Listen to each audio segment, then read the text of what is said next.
Bonjour. Physique, métaphysique. Est-ce qu'on peut dire une intention physique, une intention métaphysique? Presque un peu, c'est un peu paradoxique.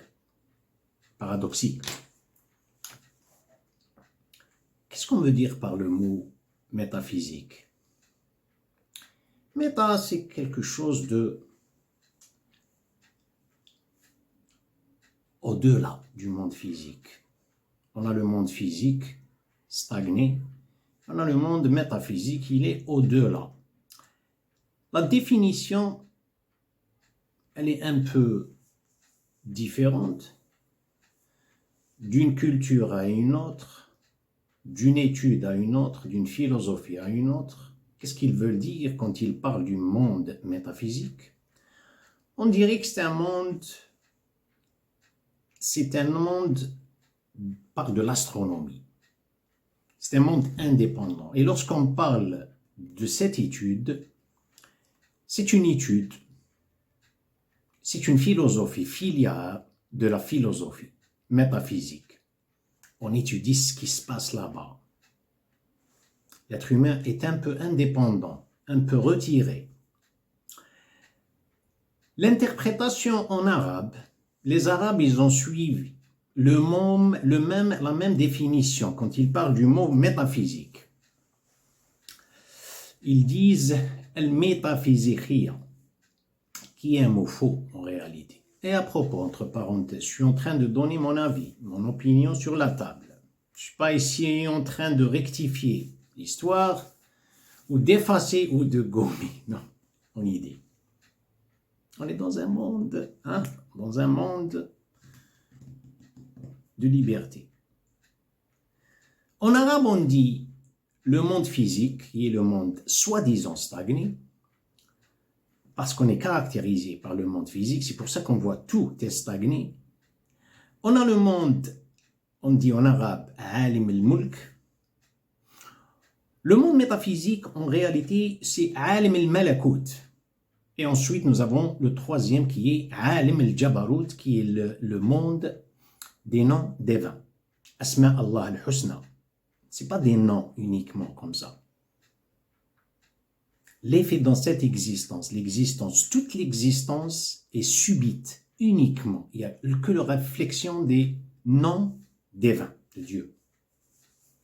Revenons au mot physique. Le mot physique, ensuite on a métaphysique. Mais quand on parle du mot métaphysique, plutôt alim al-malakut, chez les religieux, qu'est-ce qu'ils veulent dire par le mot al-malakut? Malakut, c'est le monde des anges et des djinns. Voilà. Ce qu'ils veulent dire, alim al-malakut. Pourquoi? C'est parce que le djinn, il peut s'incarner dans n'importe quelle image. Il ne change pas d'image. Attention, ça c'est un grand point. C'est un aspect très très important.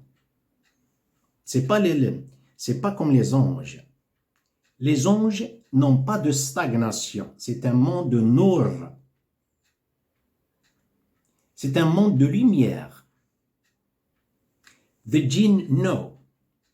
Il s'incarne dans une stagnation. C'est pas parce qu'il stagne, c'est-à-dire l'image, elle est là. Il s'incarne dans un animal et surtout là où il y a une stagnation. Là où il y a une statue, là où il y a une image, n'importe. Il stagne, il trouve un refuge là-bas. Pourquoi? La stagnation, c'est son refuge, car il a peur de l'incertain. Le djinn, Satan et ses disciples, il a peur de l'incertain, il a peur d'un monde de métamorphose. Lorsqu'il y a la stagnation, le temporaire, il s'incarne là-bas. L'être humain, sans se rendre compte, il se stagne à partir de ces images qui ont une réflexion, c'est-à-dire un reflet vers son monde psychique, et il vit dans un circuit fermé. Ça, c'est mon sujet. Mon sujet, c'est de parler de l'intention. L'être humain est exposé à un observateur dans n'importe quelles actions dans sa vie. Action qu'il fasse quoi que ce soit. Il est subi, il est exposé à 3 audiences, 3 genres de spectateurs. Il y a le moi, qui regarde le moi, qui admire le moi. Il y a les gens, qui veut dire le monde de dehors, une admiration externe. Le troisième aspect qui n'a jamais eu l'occasion d'être expliqué, c'est l'aspect seigneurial. L'être humain est responsable de le faire, de générer. Il ne peut pas fuir l'une des 3 audiences. Et chaque audience, elle lui donne un résultat. Généralement, le bébé, il s'attend à une admiration parentale. Ensuite, il marche uniquement. Son âge, il cherche uniquement là où il y a une réputation, sans se rendre compte. Tout ça, c'est inconsciemment. Il y a la réputation de l'entourage qui tire l'enfant, l'être humain, vers une exhibition sans qu'il le sache, vers une action sans qu'il le sache, vers une intention. L'intention, l'action, elle est nourrie. L'action fait partie du monde physique. L'intention fait partie du monde métaphysique. C'est comme si vous donnez de la vie, réanimer quelqu'un. Reste à savoir de quelle audience on est en train de parler, qui va donner un temporaire ou l'audience qui va donner un monde éternel. Comme je viens de dire, il est uniquement absorbé, tiré, captif par une réputation de l'entourage. Il change, il transite dans sa vie, pas physiquement. Il gambade avec son monde psychique, tout dépendant de la réputation. Le monde de l'Ouest, le monde moderne, c'était toujours le monde moderne, mais surtout, à partir du XXe siècle, le monde parle tout le temps de la jeunesse, parle tout le temps de l'estime du moi. Si vous dites l'estime du moi, on dirait que vous êtes en train de lui donner une évaluation. Ensuite, il y a l'idéal du moi qui surgit, voilà, self-esteem. Le monde musulman, c'était tout à fait le contraire. L'enfant dès son plus jeune âge, on lui montre comment vivre sous une supervision seigneuriale et éviter à chaque fois, à chaque moment, bien sûr, vous allez avoir un résultat. Ce résultat dans votre vie, talent, faculté, quel que soit, quelque chose qui vous donne ce genre d'enthousiasme pour l'expliquer, pour s'exposer, une exhibition quelconque, on vous dit, attention, il faut remercier Dieu de ce qu'il vous a donné. Cette pulsion, elle était une gratification, talent, quel que soit, elle était une. Vous la camouflez? Non, c'est pas le mot. Vous la cachez? C'est pas le mot. Vous l'épargnez? Elle va se multiplier. Ce n'est pas comme quelqu'un qui sort. Il trouve une joie parce qu'on l'admire. Quand il revient vers soi-même, il trouve un monde de stress. L'intention. Les images que l'être humain trouve dans son intention, il fait des choses à partir d'une audience spectatrice qu'il génère. Il est dans un état autonome, il est dans un état agentique. Autonome, je fais ce que je veux. L'action jaillit à partir de soi. L'agentique agent.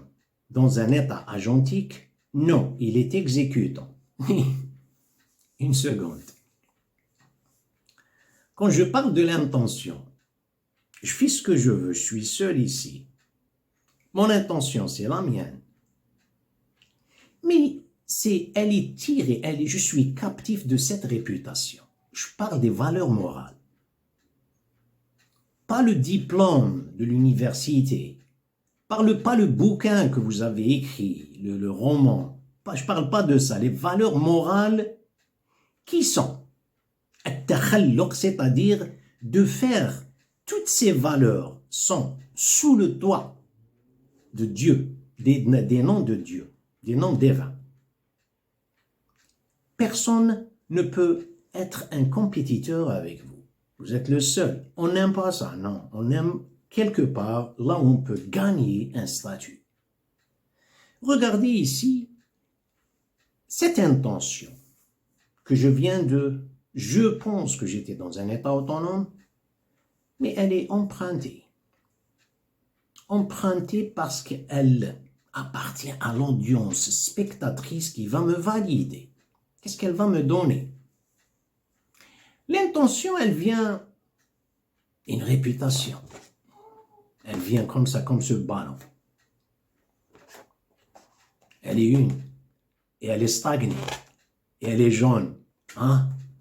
Un autre moment. Oh, dans un autre cas. Ah, elle est bleue. Je suis aujourd'hui un vendeur de ballons. Elle est bleue. L'intention empruntée. Hein? Dans une autre situation. Hein? Elle est rouge. Si elle a une couleur, une étiquette, un nom, c'est pas la mienne. L'intention qui donne à l'être humain l'harmonie de la vie, sa possession, c'est à lui. C'est l'intention qui monte par elle-même. Elle jaillit à partir du monde très profond de son conscient, de sa conscience, elle se manifeste. Ça, c'est la sienne. Elle n'a pas de couleur. Comment ça se fait, elle n'a pas de couleur? Elle est transparente. Vous lui donnez la couleur, mais ce n'est pas une couleur. Revenons un peu, je suis en train de parler de pas mal de choses à la fois. L'être humain est dans un état agentique, il est dans un état autonome. Agentique, on ne parle pas de ça. Il est exécutant. Que lorsqu'il veille, il est dans un état agentique. On lui a donné des instructions, mais au même moment, il a su comment orienter son intention. Ça doit être très vigilant. C'est des ordres que la personne a reçus, ou bien c'est une routine dans son travail, mais elle sait comment être exposée à une vue scénariale, ça c'est très rare. Parlons du cas, un état autonome. La personne pense qu'elle est autonome, elle fait ce qu'elle veut. Elle suit la réputation, elle est captive par la réputation, elle est captive par un entourage, par une admiration quelconque, elle est captive par une audience spectatrice. Vous aurez quelque chose, bien sûr, comme je viens de montrer, sur l'intention, une couleur.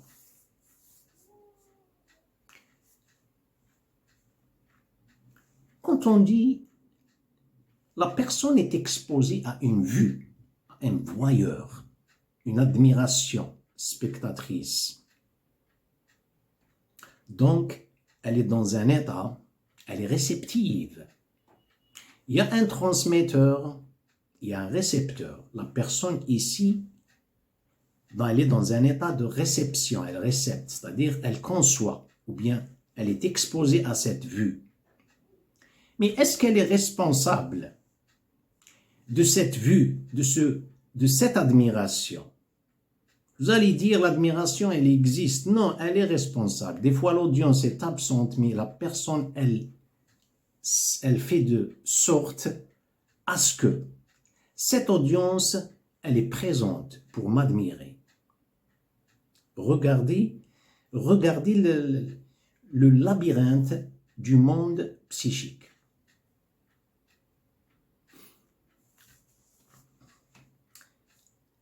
Dans le cas où la personne s'expose à une vue seigneuriale, revenons au monde métaphysique.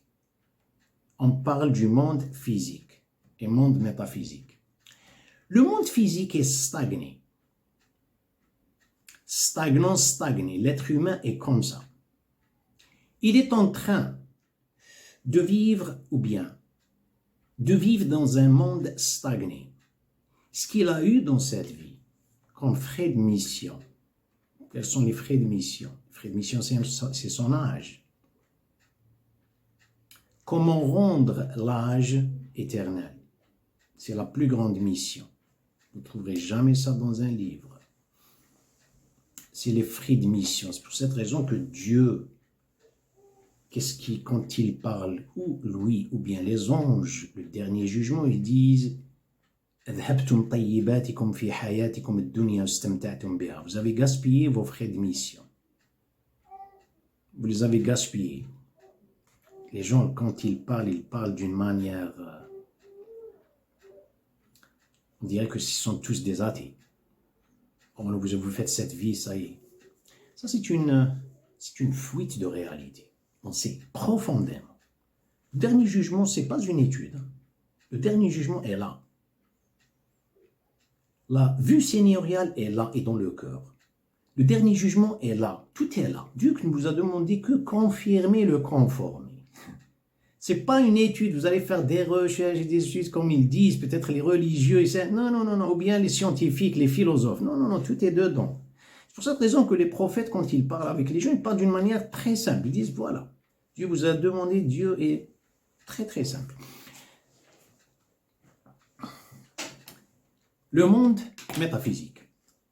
Quand Dieu a décrit le bon dans le monde métaphysique et le mal dans le monde métaphysique. Regardez quand il a décrit le côté bon.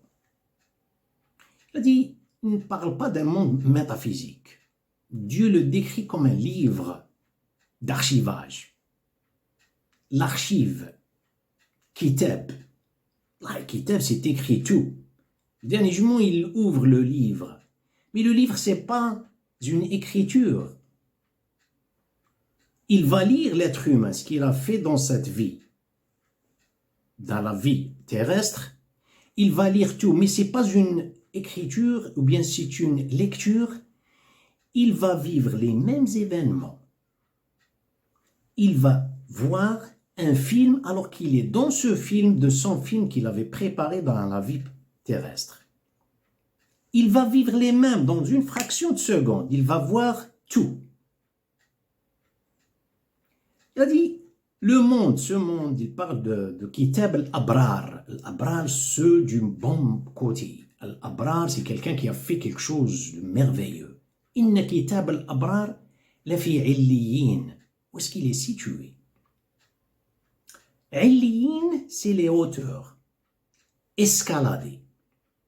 Vous parlez, Kitab, c'est le livre, c'est ce monde métaphysique, mais simplement l'interprétation qui diffère. C'est qu'inna Kitab al-Abrar la fi illiyin. Vous savez, en arabe, le mot illiyin, c'est comme je viens de dire, mais ce qui est vraiment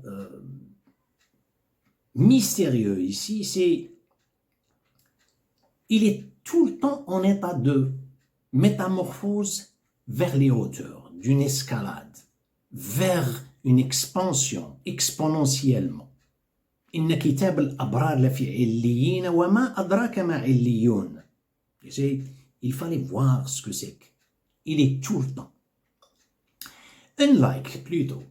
Par contre, kitab al-fujjar, des mauvais malfaiteurs, ou quel que soit le mot, la fi sijjin. Sijjin, le mot est tiré du prison, mais dans les deux côtés, dans les deux sens. Les premiers, le kitab al-abrar la fi illiyin. Vous savez, le mot, on dirait que c'est un complément et on dirait que c'est une voix passive. Qui est-ce qu'il avait rendu comme ça? fi illiyin, il est tout le temps en expansion. L'autre non, dans une stagnation. C'est lui qui l'avait créé. Regardez, on ne va pas parler de quelqu'un qui a fait du mal. On parle d'une intention qui est sous une vue seigneuriale, dans un état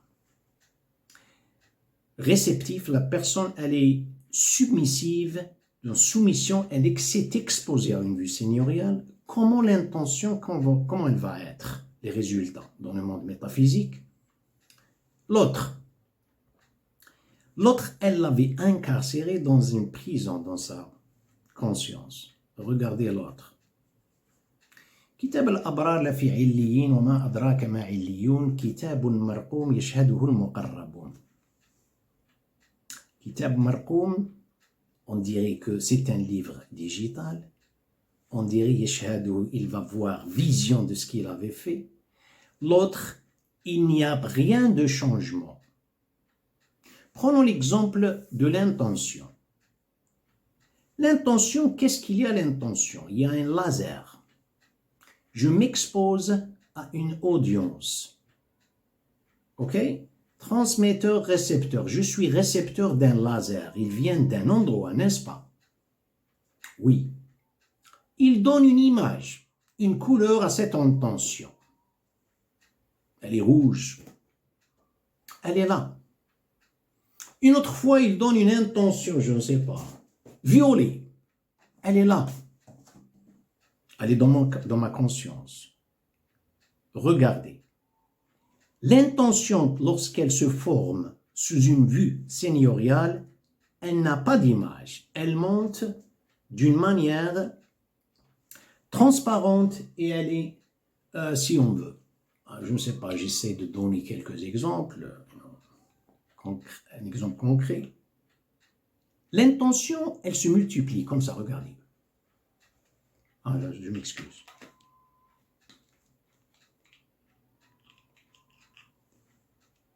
Vous voyez? Il n'y a pas une qui se multiplie vers le 2, 4, 16, 16, 32, 64, 128. Elle se multiplie. Pourquoi? Sous une vue seigneuriale. Pourquoi?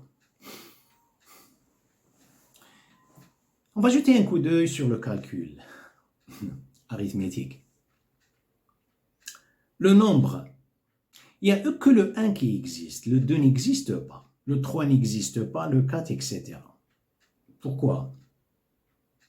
Le nombre dérive du 1, c'est-à-dire vous dites 1. Le 2 n'a pas d'existence, ce n'est que 1 plus 1. Et le 3 n'a pas d'existence, ce n'est que 1 plus 1 plus 1, etc. Si vous enlevez le 1, le 2 va perdre son rang. Ce n'est pas le sien, il va prendre le 1. On n'a pas dit que le 2, c'est le deuxième de Dieu, astaghfirullah. Non, non, non, non. Dieu, le 1, c'est indépendant. Il y a le nombre qui existe, et ce nombre, c'est pour l'être humain, pour trouver sa destination finale dans n'importe quel aspect de la vie. Il cherche à avoir des limites